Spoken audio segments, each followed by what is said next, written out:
Welcome back to Story Deep Dive with Dana and Rachel. This is a podcast with two book coaches. We are both editors as well as besties who discuss books, but not as readers. We discuss them as writers. And we use these to draw inspiration from great books with lots of laughs.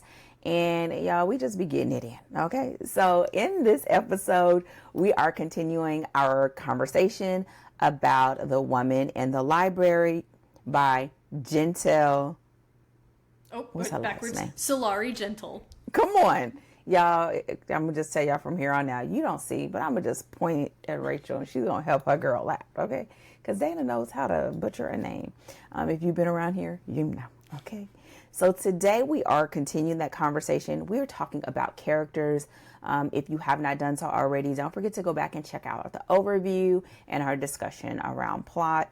And today's discussion on characters is really going to go hand in hand with what we talked about last week, which is common, but this I think is more so than times before, just because the way this book is written.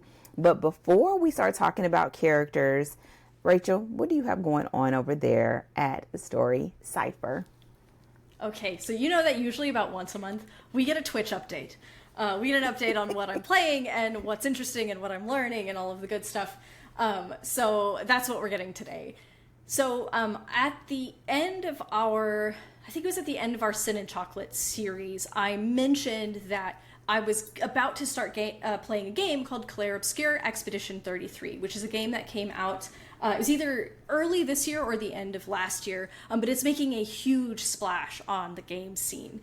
This is a game that is AAA studio quality, done by a small developer team. It only had 33 developers, which is like, that's across your composers, that's across your animators, like it's the 33 is everybody in the studio, which anymore, because game studios, your average AAA studio has gotten so much larger, is pretty crazy that a small team of 33 would be considered a small team. And this game is making a huge splash because it's beautifully done, like the art, the graphics, the storytelling, the writing, like not just the story, but the dialogue, the gameplay, like all of it is like, it's one of those moments in games where you have a real innovation, right? Like where you have something kind of special, where you have a team break through with a beautiful story, great gameplay mechanics, and like a game that's very visually appealing and that has had a lot of work go into the art of the game. And so I finally got to start playing it, and it is as good. Like, it is living up to the hype so hard. Like, it is beautiful. It is, the gameplay is really, they did this wonderful mix of, if you play video games, you'll recognize these terms. If you don't, we're just going to gloss right over them. But the combat does a mixture of like turn-based and sort of like a real-time parry system, which is, at least in my experience, I've not seen those two things put together at the same time. You usually either have like real-time, turn-based, and then as like a separate category of real-time would be parry-based, where, you know, if you really want to win at the game, you have to learn to time your block perfectly, essentially, and you counterattack, etc., etc. And they combined these two things into just a total package that is really a stunning work of art, all pieces put together. And one of the things that I noticed in my first, like my literal first stream, sitting down playing the game for the first time, is the way that they brought the world building details to bear on the world in a very meaningful way that made it very evocative and that made the world feel very alive. So the premise, and this isn't particularly a spoiler because I think it's even in the trailer of the premise of the game, is there's a town called Lumiere where, and it's sort of, they live in this world where somebody called the Paintress, every year she paints a new number on this kind of monolith, and anybody who's that age disappears. Like, they just sort of like evaporate and they cease to exist. And so this town has lived under this for so long. It's every year they observe the gommage, is what they call it, which is where the person on the next number down gets evaporated. And there's a whole like culture around this sort of experience of mourning the people you're losing, but it's also a very normal experience. So if they've been around for 100 years, we've gotten down to Expedition 33. So that number ticks down every single year, 99, 98, 97. And every year they send out an expedition to try to essentially kill the paintress so she stops painting these numbers and stops taking people away. But what you see in the town of Lumiere is all these different people who are responding differently to this experience. So this is something that everybody in this world experiences. But how different people cope with it, or how different people understand it, is different. So you meet these sort of like some of these fringe characters who actually like worship the paintress, and they're like, no, like she is like sort of like we have to pay homage to her because she is sort of like the goddess of this land. You have other people who think that the expeditions to destroy the paintress, considering that they have had some tens of them already and not succeeded, they think it's a waste of your last year of life, right? So it's like so if you are 32 and this year is 33, right, you go on expedition, you spend the last year of your life trying to destroy the paintress in hopes that the people who come after you will be able to live a longer life. They won't have to experience the gommage. And so some people say, like, this is a worthwhile way to spend my last year, to attempt to overthrow the paintress, to save the people who will come after me. Other people are of the opinion that spend the last year of your life with your family, make the best of it, and then when your time comes, your time comes. And the reason any of this matters is because that's what makes the world feel real. Because everybody's having the same experience, but everybody's interpretation or means of coping with that experience is different. And you get this kind of smattering of people across the entire town who have a different approach to this. And the reason all of this matters is because if you're writing a world, if you're building a world, this is how you give it nuance, right? So, the whole world might be under, or, the world in which your story takes place might be under a particular, governmental system, or might be under a particular, like, climate, might exist in a certain type of climate. And that's universal to the world that you're in, but how people experience it will not be, it won't be a singular experience or interpretation of that, right? How everybody manages inside of that world is going to be different because that's how people are, right? And that's one of those sort of little takeaways that you can sort of just like cherry pick right off the top of something to say, oh, in my world that has, X quality that is sort of ubiquitous within the environment I'm writing in, how do different people experience this? How do different people cope with it, or make the best of it, or make a living out of it, depending on what that thing is? And that is going to give your world that much more detail, that much more kind of depth and nuance and sense of being more real and more alive, because that's how humans work, right? Like, we all experience things differently, we interpret those experiences differently, and we choose different actions based on those experiences, right? Like, we sort of we position ourselves differently based on our experience and interpretation, and that's very normal. And so it makes your world feel a little more real and a little more interesting because you have that variety rather than this sort of monolithic, everybody feels this way about this thing and everybody reacts in the same way and that kind of thing. So I wanted to highlight that because of what an excellent execution of world building it is, and as sort of one of those easy takeaways that someone can grab and apply to their story today and say, oh, how does it vary across my world and across my environment?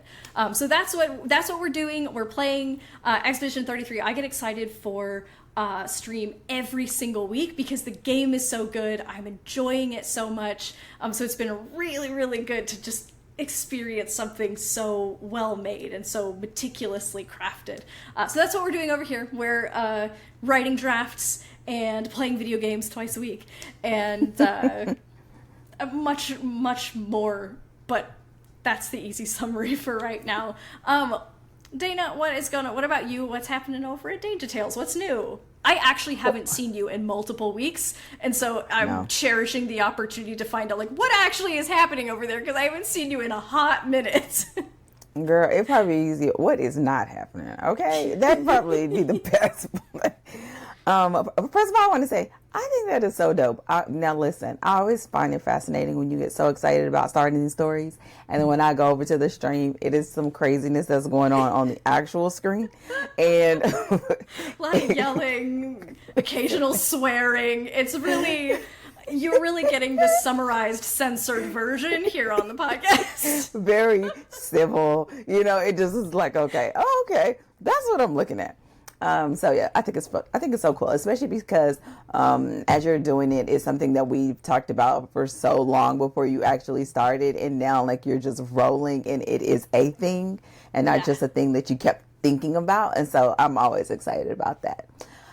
Let's see what's going on over here. One of the things that you started talking about, your experience with the story, makes me think about one of the things that we've been doing. I do a live writing almost every week, but 2 to 4 times a month.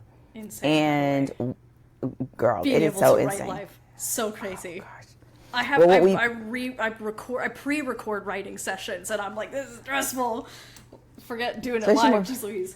Especially when people are watching and ask questions, and there's some things that you do that you just have no explanation for it. And when somebody asks me a detailed question, you already know how my brain goes. I'm like, because I feel like it. I don't know. That's probably not the best answer because I feel like it.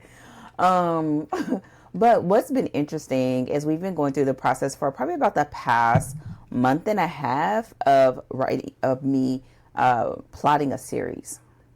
And we are still like at the beginning stages of me just talking about how I lay it out, how I began to get the overarching story, how I began to make what I call the story capsules for each story. And now we're, I think, at book 3 or 4 or 5, and they are watching how I'm started evolving and how I'm pulling that shadow plot forward, and how I'm working on it and making it so that all the other previous information is relevant even before I've written any of the books. And it has been very interesting to look at how I find that doing that process is something that's great for students to see, because it's something that whenever I'm teaching about plotting, people kind of just write off, well, it's because you've done this a lot. But no, it's because it's a lot of work, right? It's a lot of work, but it pays off when you understand how each one of those books operate in that series and what they contribute to that series. And so looking at everything from the details that I don't know to the details that I'm confident about, and to the details that, okay, I don't know, but I know I want this and I don't want that, and just working it all out until it sort of smooths it out until I feel like, oh, this is going to be so good. And you begin to feel like it all coming together versus having these scattered, handwritten notes and sort of loose concepts of how you want it to progress. And so it's made for a very interesting conversation with students who are there, and to see how they're beginning to adopt certain things or even give certain leniency. Because when you say, oh, well, I pre-plot some of the key details for an entire series, people see it as being, oh, you know everything. You know exactly when this is going to happen and that is going to happen. And many times the answer is, actually, I don't. I don't know. And some things I do allow myself to discover in the moment or in passes and edits and revisions. But there are certain things that I do want locked in, so that when I'm working, I get to work on just that book knowing that it connects. Yeah. And it doesn't break that connection or that loop or that foundation between with the series. And so that's been really good, because normally we do some and then we move on to the next project. But going through and then seeing all the way through, and then them seeing like how I document it and how I sort of hold place for each one of those books and develop the preliminary details about the connecting characters. And so that's been really good. And it sort of makes me think about the secondary thing that we kind of have going on. I'm going to be doing a presentation coming up here soon with Pro Writing Aid, who I really like their virtual events. I think they've done a really great job. This year has been a little bit different. They haven't done as many as what they've done in the past, but I've done presentations for them probably for the past 3 years, maybe. Yeah. And they're doing something for Preptober. So if you're not aware what Preptober is, it's the month before previously NaNoWriMo or National Write a Novel Month. Different organizations have spearheaded something similar or close to, just because of things that have gone on with that organization. So I'm not speaking on that, but universally, it's now been a common experience for writers around the world, and I know for sure in this country, to want to be a part of and write a novel in November month, you know. And it's been historically 50,000 words in a month, which is like roughly 1,700 words a day for the month of November. And they're doing a series, so I'll be a part of their prep month in October. And I'll be teaching about what I call my plot accordion. You've heard about it a million times, but it really is this concept and technique that I created maybe about 5 or 7 years ago, that it's meant to address how much should I plot before I'm ready to write. And people think it's a one answer for everyone, and the truth is that's not true. So there's that, and it also is meant to address showing up to a blank page with a blinking cursor. Mm-hmm. We don't really have blinking cursors anymore, unless you change your settings, or I guess you kind of do if you do it. But if you're having a blank page and it's like, okay, well, how do I get started? And so having this concept of like, okay, here's the plot accordion. If you think of a closed accordion, no matter how little or how much, you know, you decide in between there what suits you. But there's some key information that you can have in that process, and having this foundational technique, then telling and encouraging the writer to evolve that, right? Yeah. Because after you use it and you write a book or two, then you'll know, well, I also really, it helps me to have this piece of information or to know these details. You know, someone may just need a couple of bullet points. Someone else may need the setting, the time, the timeline, the characters that are on the page, the characters that are not, you know, depending on how detailed they are. And it's this, you know, understanding that every writer is different. And a part of it is really embracing what makes you feel the most confident when it's time for you to sit down and write. So I'll be doing that. If you are curious, you can always go to Pro Writing Aid. I don't know the date. I think it's the 29th but of October. But if you go to their website, their events are usually free to have access to the replays for a limited period of time. And then I know they normally have something where if you want extended replays, you may have to buy something or another. But that is coming up as well. So yeah, continuing to write, getting ready to hopefully just, you know, have a home run at the end of this year. Yeah. And get all the stuff done and be ready to slide into, you know, a break at the end of the year. But yeah, I think that's what I got going on. I'm excited for you to get to share about the plot accordion in for Pro Writing Aid, because it really, like, I think a lot of times writers are looking for like one and done answers. Well, what do I need to know? It's like, well, it's super annoying, but it depends, because everybody's process is different. And that's where, you know, people will take loads of different classes and they'll try different methods, but like you have to find like your way, probably the exact way that one writer does it.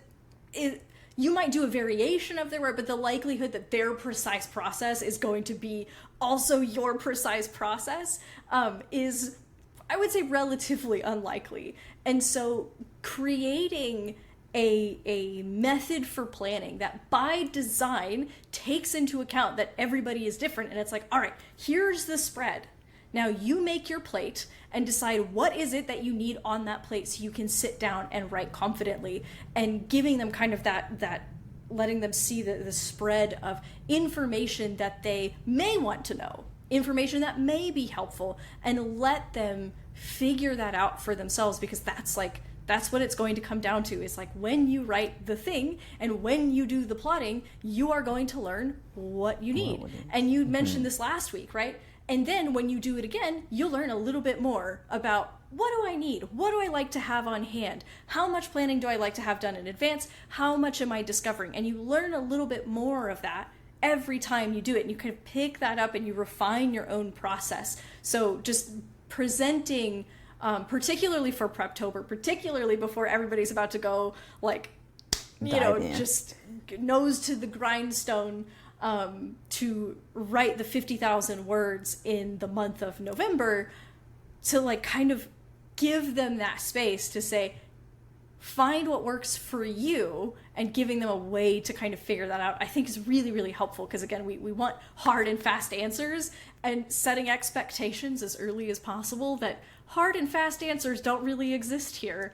I think it's really good for the health of the writer and for setting those expectations so they can stay sane going into the process and not put unfair expectations on themselves or on the process. I also find that it's helpful for people who think they don't want to do it because they're a pantser, right? That they may feel like, okay, because I'm a pantser or I'm a discovery writer, then there is no prep.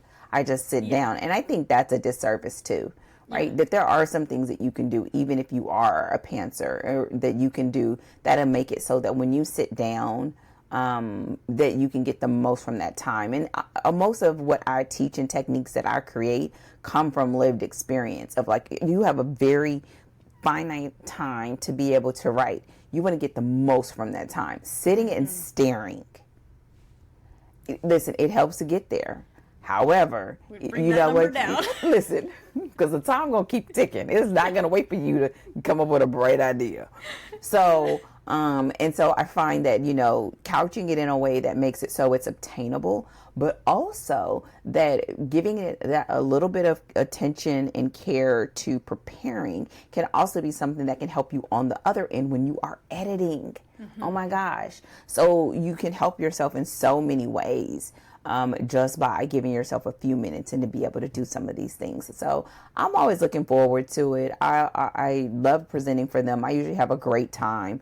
It's probably one of the fastest 45 minutes to an hour ever. It just zooms past. Right by. Oh my gosh. I feel like I'd be like talking at the and I look up, oh my gosh, you know. Yes. But it goes. But it's, you know, so I would say take a look at it. If you want to join, you can always go to storydeepdive.com and find out information about either one of us to find out where. But if you go to their website, you can probably find stuff at any time this month. Yeah. So registration is open, and you can register. It's free to register, and then there's like a dashboard, and they'll show you like the schedule and all that good stuff. So you can see who's presenting on what and when. And I think you can register probably all the way through like novel November. Because there's going to be in December, there's going to be like another thing about like post novel November. They're having a few more events and speaking and stuff in December as well. Yeah, exactly. So they're going from October to December. I don't know if they're doing separate registrations or they're going to collapse them all together, but yeah. Okay. Awesome sauce. So with that said, y'all, that's what we got going on. If you haven't done so already, don't forget to visit storydeepdive.com. You can find out information about both of us and what we're doing. You can always join our individual newsletters so you know what's happening. And you can always, follow us on the podcast to know as we get into what we got going on. But it's easier to stay in the know when you subscribe. So with that said, we are going in and diving into the characters for The Woman in the Library. And if you could, Rachel, go ahead and give us the summary, and then we can kind of jump in and see what we're going to be chatting about today. Absolutely. So the woman in, I started wrong. The very first words out of my mouth were not the words I wrote in my summary. Wait, did I say woman in the library? I feel like I keep wanting to say woman at the well. I am 99% sure you said the woman in the library. I think I did too. I'll know for sure when I'm editing the podcast, but I'm pretty sure it was the woman in the library. We're like, no, this is not a biblical story. Okay. Ooh. All right, let me start over. In In The Woman in the Library, four strangers are united by a single moment, a single scream, while sitting next to each other in the Boston Public Library.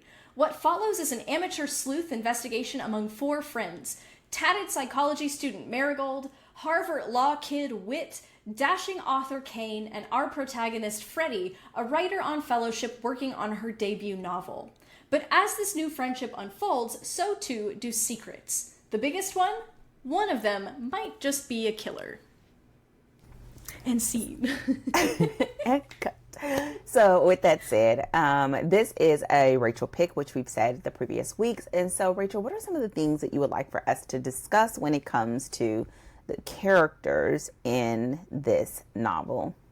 Yes, ma'am. So this, again, you mentioned this earlier in the episode, but this, talking about the characters is so interesting because it really is so married to our discussion of the plot. So it feels so much like a continuation of our plot discussion. And that happens for most books, but it's like this one, like even more so, just again, like you already said. So one of the things I want to talk about is like the strength of the characters coming from the details, and how Sulari Gentill uses the character interactions and how they're getting to know each other in the context of this case to really showcase who they are. And then the second thing, so I've just got really two broader topics. I want to talk about our protagonist, Freddie, and how that the use of a first-person narrator gets us really up close and personal with her, and the effect that it kind of has on the story and her as a writer, and its kind of contribution to that like meta-narrative of like books about books. That's sort of the thing that this story is like a part of the overall structure and conception of this book. What about you? What are some of the things that you want to talk about when it comes to characters for this story? We pretty much are on the same page. I think mine is going to fold nicely around yours. One of the things that I made a huge note of was the balance of the characters. And when we look at like their background and their details, and sort of if I've married it with one of my other bullet points, which was like, it made me think about the things that we consider when we're doing character development and those sort of nuances that we sometimes can build in our characters, and how in this case, she uses those really well to help the mystery unfold. And I just thought she just did that beautifully. The other thing that we touched on in last week's episode, but I think it's important just to mention again, of just her, I listed it as secrets and suspects, and her choice of using that sort of intimate cast that's getting to know each other as also the suspects.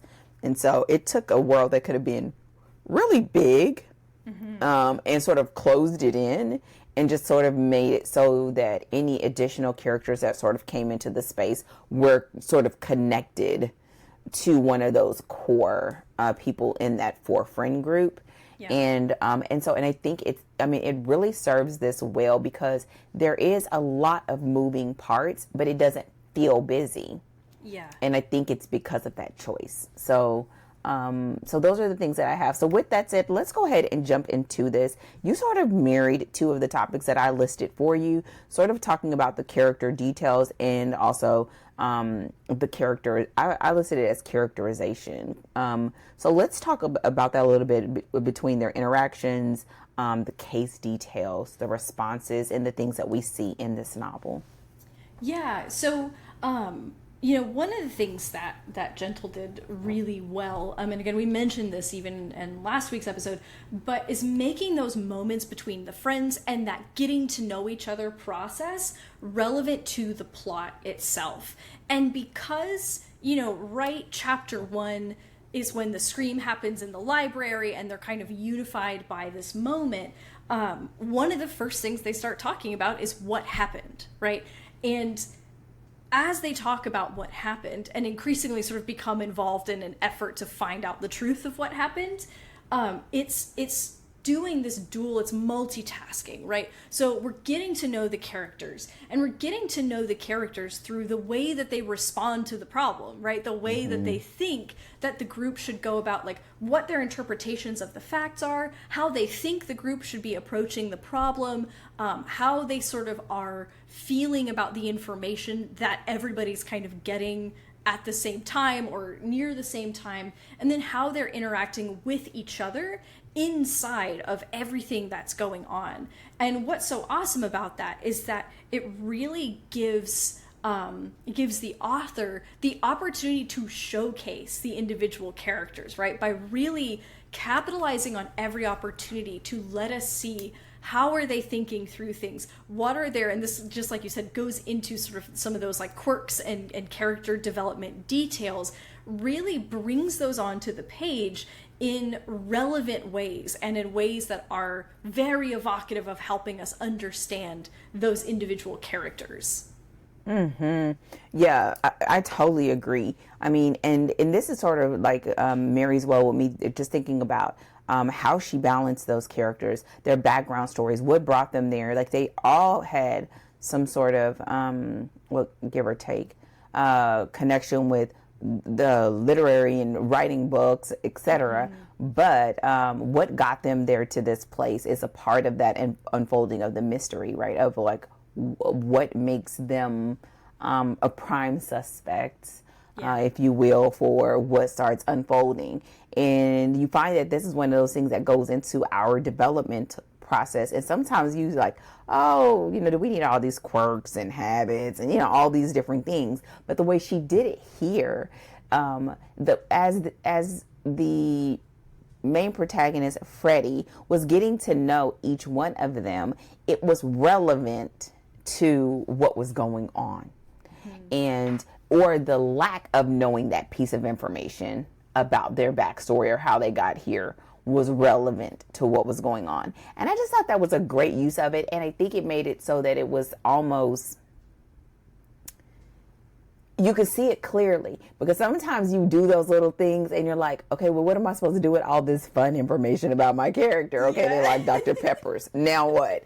And here it was a way to see how the two connect, how preparation meets getting it on the page. And I just really, really liked that. And so it folded into the character development really well. And the balance part of it is because I think given any other circumstance, give or take one or two of them, they wouldn't have crossed paths.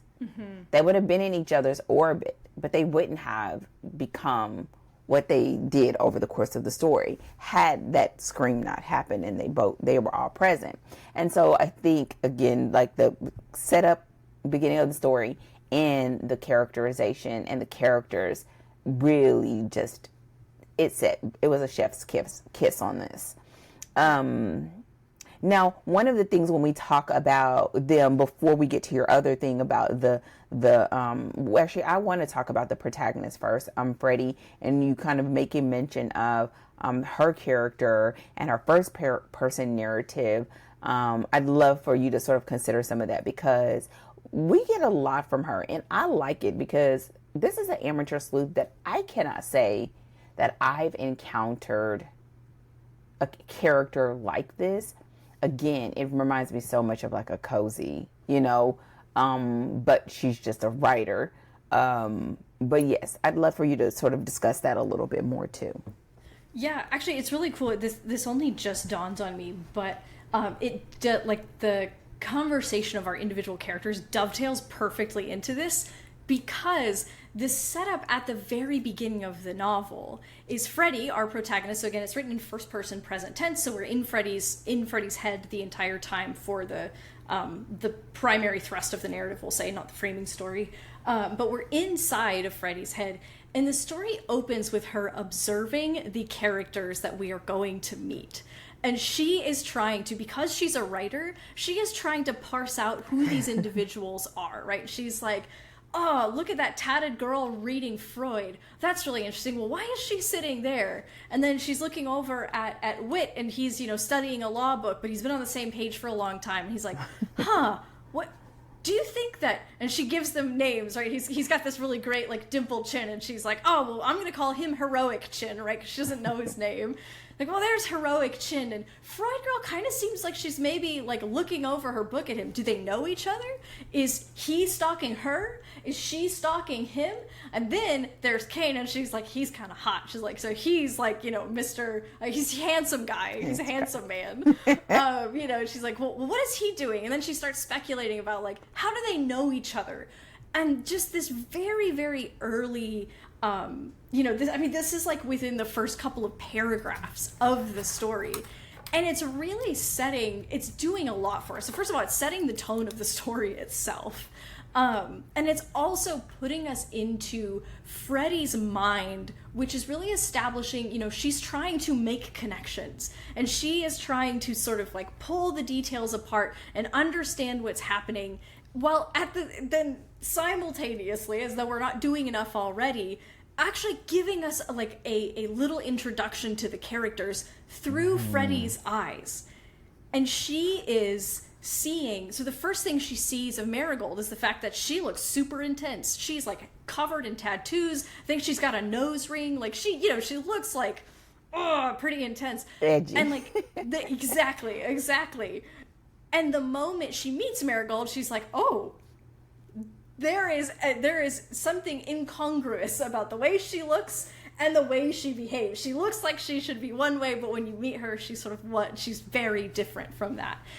And so we get a picture into Freddie's author mind, which is a part of sort of the meta nature of the story, books about books, and being in the brain of an author, as she's trying to write a book and happens to be sort of like stuck, having a bit of writer's block when the story opens. And so she's sort of staring at people and just kind of like making up stories about them in her head to try to get the creative gears going. And so it really brings us, you know, she really leverages that first person narrator.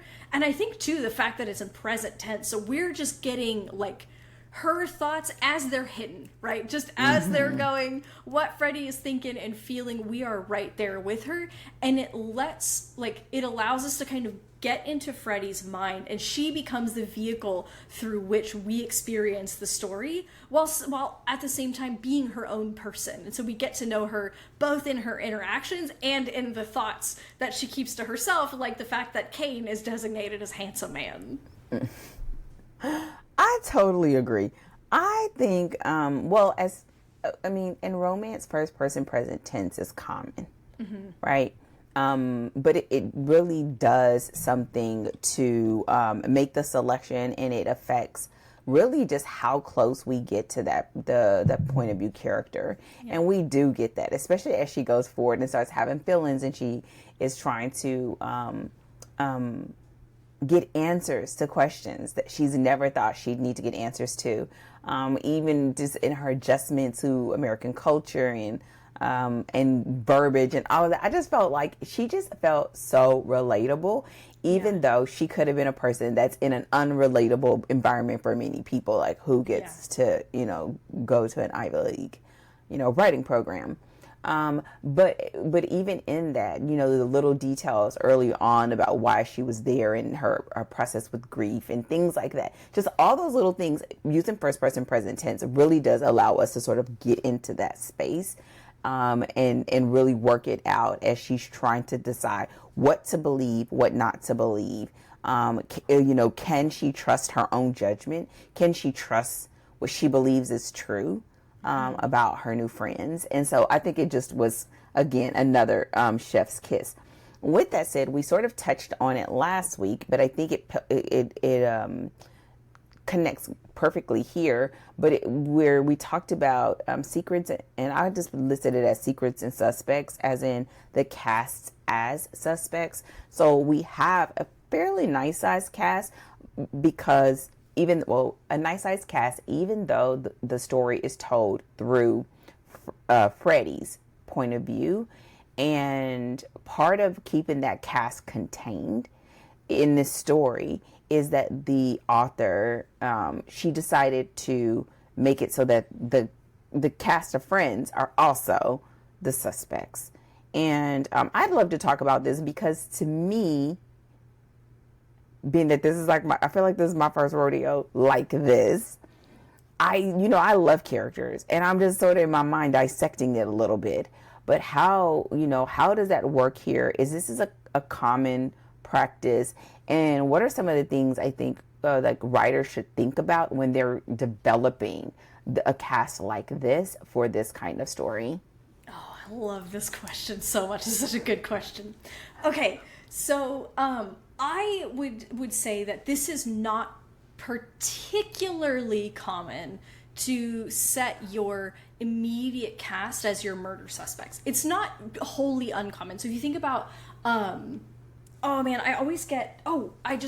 Lucy Foley's The Hunting Party. So The Hunting Party is a first-person narration told from multiple points of view, and they're all friends who are getting back together. For a get together. So they've been friends for a long time, but they're getting together for the first time, away. And it's very much like locked room murder mystery. So it's not unheard of that the friend group would be the cast of suspects. And it really is a great way to really, really narrow the scope. Especially when, The Hunting Party is a locked room style because they're in kind of an abandoned or like an isolated space. So there's only these few people who can be the potential suspects. When you're telling a story like this one that takes place in freaking Boston, you have, theoretically, yes, have infinite suspects.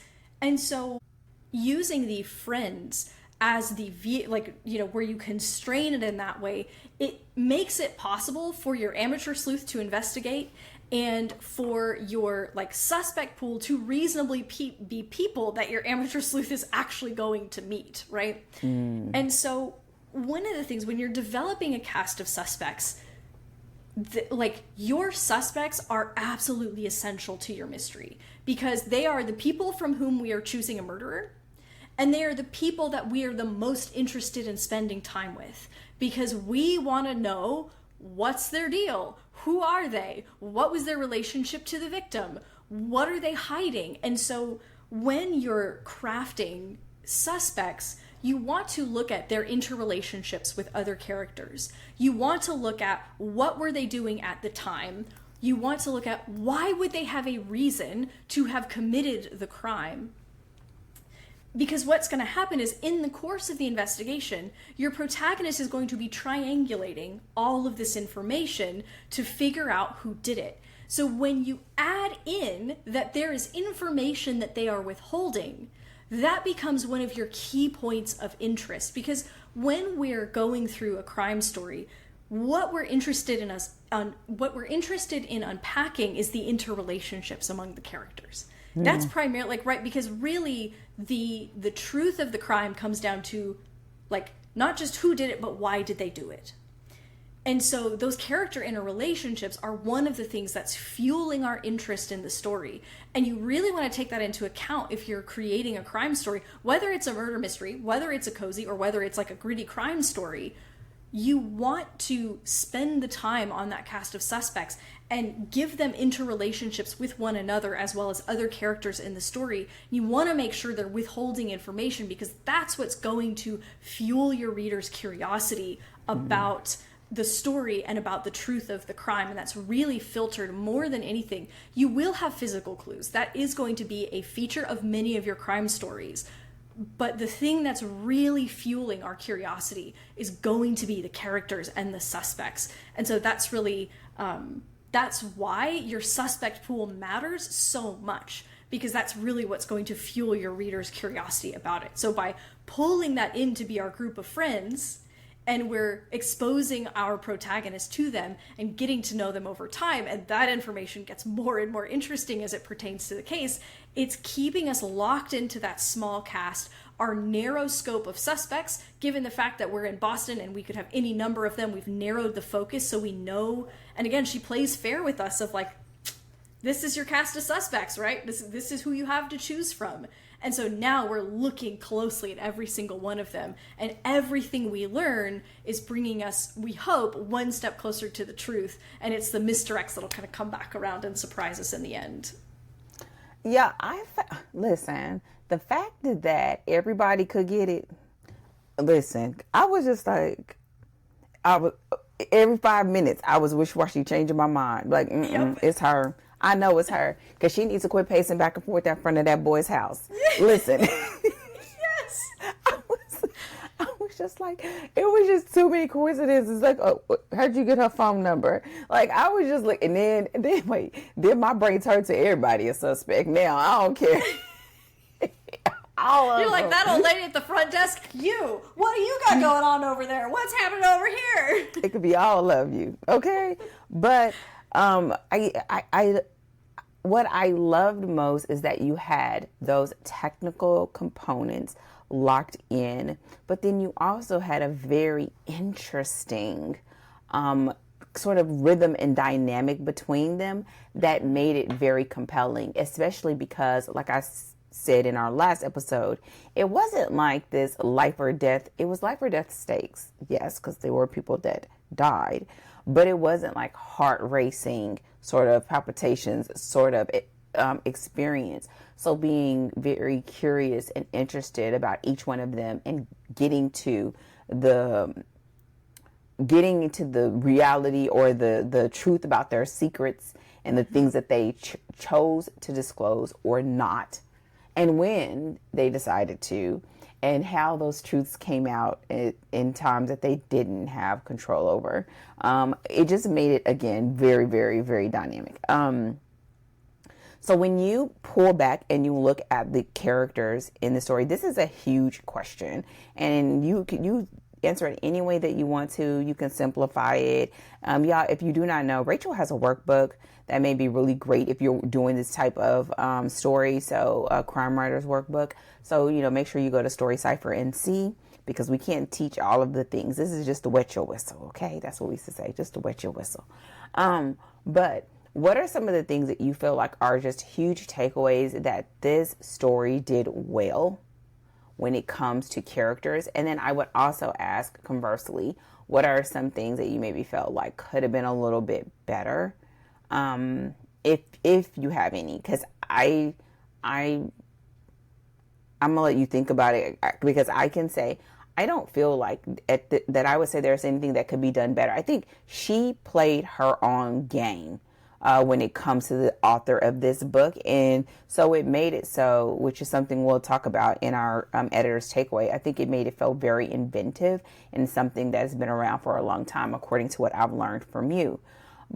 So therefore, it makes it easier to be able to dictate and determine what your boundaries or your rules are for how you're playing, and she played by those rules well.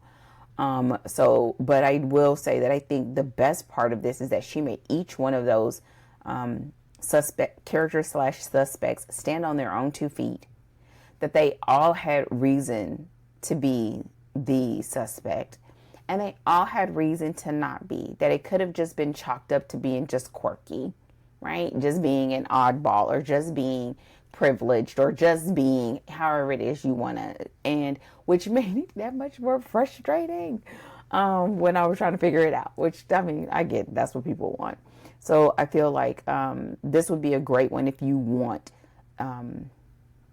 nuanced characters, that you want characters that have depth, and the dynamics of their depth varies to trauma, to access, to intellect, and all of those things coming together for a very interesting friend group that make the basis of the story. And so now, and I've given you some time to think about it. So things that you think the story did amazing when it comes to the characters, and if there's any other opportunities that may have been missed. Yes. So really, just a quick side thing. So when this episode airs, the second edition of the Crime Writers Workbook will be out. So I added additional pages and templates, as well as like a video introduction, to talk a little bit about crime and how to use the workbook and stuff like that. So, that's a fun detail that I have honestly neglected to mention at every stage throughout the podcast, because I totally forgot. But yes, the second edition is out now when you hear this podcast. So And, what? and that's why your girl got to help you, because you wasn't gonna say nothing. She was gonna let y'all just be out there YOLO on your own. Okay. I know. Thank you. You're being a buddy to your buddy right now. Come on. Appreciate you. Feel like she does have a resource now. Yeah, how that hasn't come up at what, like, we're in a decided murder mystery, and the fact that it hasn't come up once is like, honestly, that's like textbook Rachel right there. Yeah. It's just like, that's okay. I got you. Thank you. So what this story did well with regard to characters. So there's nothing that I don't there's nothing I think she could have done better. So I'll just answer that right off the bat. I just think that for what the story was aiming to do and what the story was, she had a wonderfully colorful cast.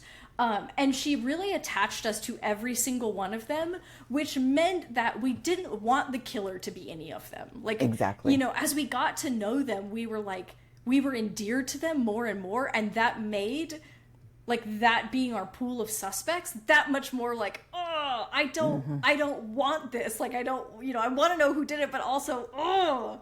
And so I want to highlight a couple of the key things. So we already talked about secrets and withheld information, which really is one of the things that she did so well with this cast. And the thing about that too is that I would be paying attention to how that information comes to light throughout the story. So if you're trying to write a story like this, really, so again, we always say this, read it first just for the experience, just enjoy it as a reader. And then when you're going back through it to study it more deeply, look at when do we get this information about them or from them, and how does this information arise, right? So is it given voluntarily? Does it come up sort of like by accident? Does it come up involuntarily? And looking for those things, because that's going to help give you fuel for how do my suspects, like how does my protagonist get information from my suspects? What are the opportunities for them to say, to tell the truth, for them to outright lie, and for information to come out that they sort of didn't agree to tell that came out by some other means? Because that's the kind of stuff that we really want in a crime story, that is a great thing to be looking at for this one, because we want to look at what are all of my options for how my protagonist is going to get information about these people. The other thing that I would be paying attention to that this book did really well is the interrelationships among characters. Mm-hmm. Again, it is the relationship in a crime story. It's the relationship between characters that keeps us interested. Because again, we're not just looking at characters and their relationship to the victim, but then to all of the other pieces on the board. Because essentially, your protagonist is going about their merry way investigating. And in theory, all of these characters are still moving off stage and doing something, right? They're all kind of just doing their own thing. So when we discover, these two characters are having an affair, this is why they lied. These two, this character was slacking off on their job and lied about what they were doing because they didn't want to get in trouble with their boss. And you've got all of these different characters who have these variable relationships to each other, and we get to draw the line between them and say, oh, this person knows this person. Well, if they knew this person, then they had, a second degree of relationship with the victim. Aha, mm-hmm. Right? And again, that's the kind of stuff that we want to synthesize. And so paying attention to those interrelationships, and by virtue of those interrelationships, then using that to curate the way that your characters interact with each other, because those interactions are where you showcase who the characters are and what they're like. And so really taking the time to think about, how do these characters know each other? What is their relationship to each other? Okay, now that I know that, and let me tell you, just doing that exercise will give you some major grade T for your story. And I can vouch for this because that was one of the things that cracked one of the problems I was having with my story, is there were two characters that I hadn't explored their relationship yet because they hadn't been on the page together. And I was like, I hadn't had an occasion to think about it and then I was like, oh, I haven't looked at these two characters. And then when I looked at their relationship, it sort of like bloomed out into like all of these other interrelationships. And it told me about there were these two characters, and then it told me about all these other characters surrounding them once I asked that question. And so taking the time to do that is going to give you, like I said, some serious tea for your story, which are the kinds of things that your reader is going to be wanting. And then when you extrapolate that to, okay, now how do they interact?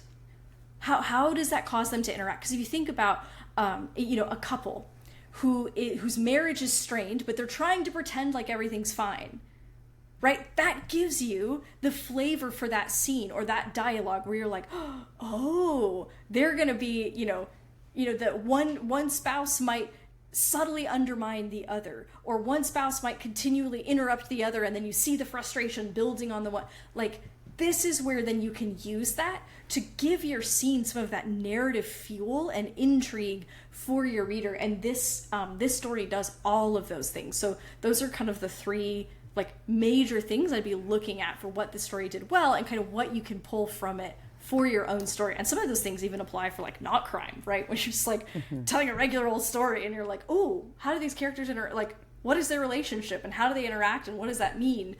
You can pull all kinds of good stuff from that. Mm-hmm. I would say, and then my final question for you about if there's any parting words when it comes to the characters. But I will say for anyone that's listening to this, I mean, we have covered different genres already since we've been doing this podcast over the year. And I think there is so much that can be learned from the character's perspective for any genre. It just so happens that it's a mystery. And I think it shows how to showcase some of the dynamics that make those, I feel like I'm saying dynamics a million times, but I don't mean to, show the differences between them and also the similarities. And thus, those are some of the things that you want to do in any book, right? Because those side characters or those secondary characters or incidental characters should have a reason to be there.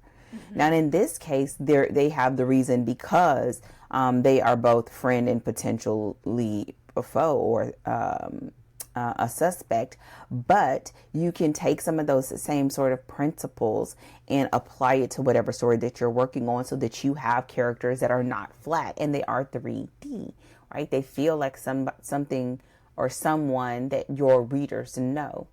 And sometimes when you see characters like that in this sort of environment, you get to experience a sense of fullness of that character that may be limited in other places, like a romance, when the focus really is on the two protagonists and the others are sort of just sprinkled in. But in this case, it's all relevant, and you can't extract one and not have the story be affected by the missing element. And so you can use that to help you if characters is somewhere that you want to strengthen.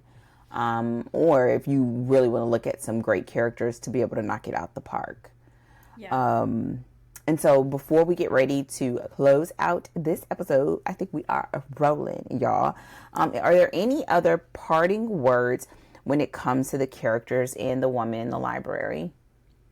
I actually just want to highlight what you just said, which was, paying attention for your cast and really asking yourself, do they lift easily out of the story? Making sure that your cast, every part of your cast contributes to the story in a meaningful way. And asking yourself, if they lift right out, either maybe they don't need to be there, or I need to weave them in a little bit more, make them a little bit more, just tied into that plot a little bit better, or tied into the interrelationships a little bit better, so that they don't feel like a loose thread just sticking out that you could just kind of and pull right out. So I think you made a really good point about just making sure that those characters kind of pull their weight right in the story and add something to it. Yeah, I think we've covered pretty much everything that was on my list, and managed to, our characters are interconnected with our plot for this story, and still managed to have new stuff to talk about and new things, even though we had to talk about the characters by necessity and plot as well. So that just lets you know how well done I think this was. So yes, and the last thing that I will say is that this story does a great job of having characters that are not all good and not all bad.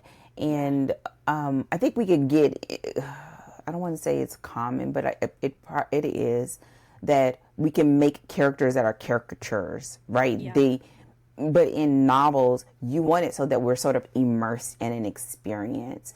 And even those characters that may serve as your antagonistic energy, they're still good in them. And there's still things that, even whether it's a warped sense of truth or whatever that they believe, and it's something that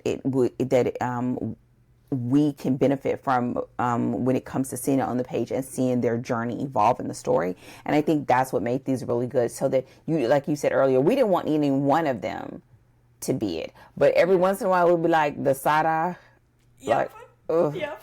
Like I'm looking at you, but I don't want to make eye contact. It's just so I think that's when you know you have a great dynamic. And even when I'm not saying no names, just I felt like, okay, are you gaming right now? Are you gaslighting? And then I was like, and then of course I got my puppy. He think I'm talking to him. No, I'm not talking to him. I'm talking to this book. I'm trying to see what's going on. When you're walking Mr. Pittman talking, and he's like, "Sorry, babe, are you talking to me?" Yes, or I was laying on the couch and then Boogie decides to think I'm talking to him too. But I think that's when you know you have something good, because you want to talk and you want to interact and you want to engage and you're trying to figure out. And she didn't give it away. She didn't give it away. And you're going to work for every one of those moments.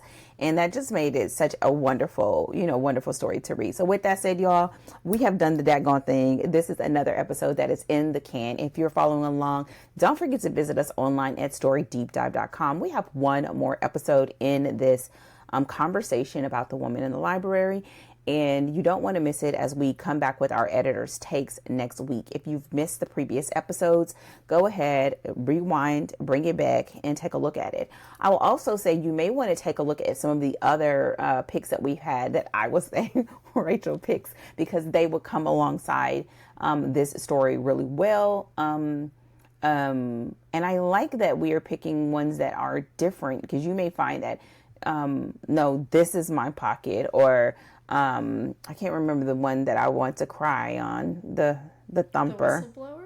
Yes, or the whistleblower, or Ninth House, or technically as a hybrid, the Sookie Stackhouse, or Dead Until Dark. But I love how when it comes to our mystery selections, we sort of have run a spectrum, and I'm sure that's going to come up again the way that it did in the overview when we talk about sort of bringing this all together and wrapping this thing up with a bow. So don't forget to visit us at storydeepdive.com. Leave us a comment, leave us a question, because every once in a while we have Q&A episodes. You also can visit us wherever you listen to this podcast and leave us a rating. We would absolutely love that. And if you have storytelling friends that would love to hear more about some of the books that they may want to add to their TBR to strengthen their storytelling skills, then send us their way. With that said, we will see you all on the final episode of this book next week. And as always, take care and happy writing. Goodbye.